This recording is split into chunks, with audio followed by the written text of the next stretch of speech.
Het maken van Nederlandse films, dat gebeurt alleen in de Randstad. Tenminste, zo klinkt de vuistregel. Toch blijkt er ook in Limburg talent te zitten met genoeg motivatie om dit beeld te doorbreken. Nou, mijn naam is Mart Notemans. Ik ben 21 jaar oud en ik ben een beginnende filmmaker uit Heerlen. En op het moment ben ik bezig met het realiseren van de allereerste found footage horror kortfilm uit Limburg. Oh, als je hem kijkt. Oh.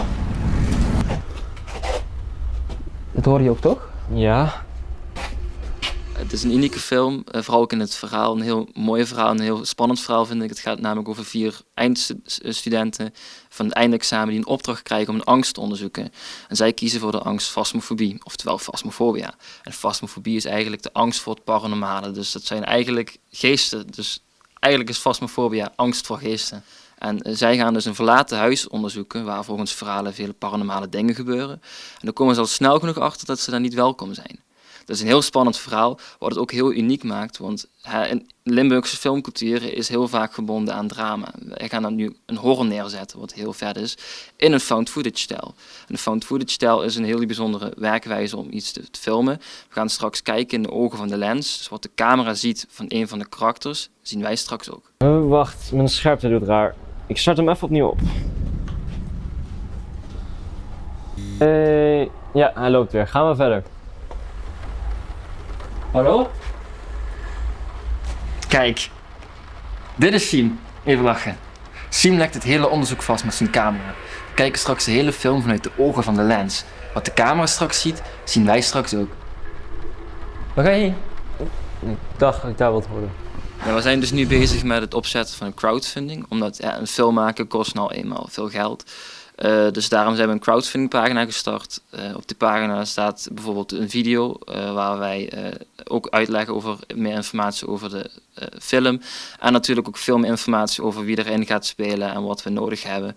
En daarbij zijn we dus eigenlijk ook nog op zoek naar mensen en bedrijven die ons willen steunen om dit hele gave project werkelijkheid te maken. Zodat we samen kunnen laten zien eigenlijk dat we ook gewoon in Limburg een hele gave horrorfilm kunnen maken.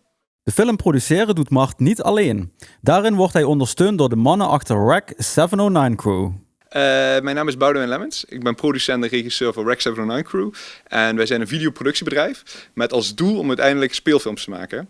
Nou, om dat te komen moet je eerst een paar korte films maken. Dus daar zijn we op het moment mee bezig. Nou, Mart is onze stagiair. Dus hij kwam bij ons met deze film volgens mij een maand of 2 maanden voor dat de stage begon. En toen hebben we hem eigenlijk geholpen om het script wat beter te maken. En nu zitten we dus in het pre-productieproces, waarbij we dus focussen op het geld bij elkaar te halen, de juiste crew, de cast, om dat allemaal te regelen. Ja, eigenlijk de productionele zaken rondom de film. Nou, films lopen meestal in 3 fases. Je begint bij de eerste, dat is de pre-productie. Je zorgt ervoor dat het script final is en dat die dus werkbaar is. Je gaat zorgen dat je funding bij elkaar krijgt, hè, dus al het geld om de productie te kunnen betalen. Je gaat kijken naar je casting, hè, dus de acteurs. Die heb je nodig, maar daar moet je natuurlijk ook repetitiedagen mee hebben.